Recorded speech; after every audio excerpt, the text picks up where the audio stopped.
Tufan! Size bundan sonra huzuru yok Devran. Herkese merhabalar arkadaşlar, kanalıma hoş geldiniz. Sahipsizler dizisinde Hazar Azize'ye aşık oldu. Devran ve Azize'nin arasını bozmak için her şeyi yapacak. Zeliha bebeğini kaybedecek. Önümüzdeki gelmesiyle birçok karakter diziye veda edecek. Eşref ve Nisan kavuşmasından sonra güzel sahneler gelecek.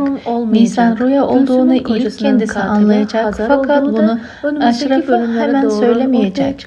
Eşref ve ekibini Hıdır kurtaracak. Hıdır yolun sonuna geldi ve diziye veda etmeye hazırlanıyor.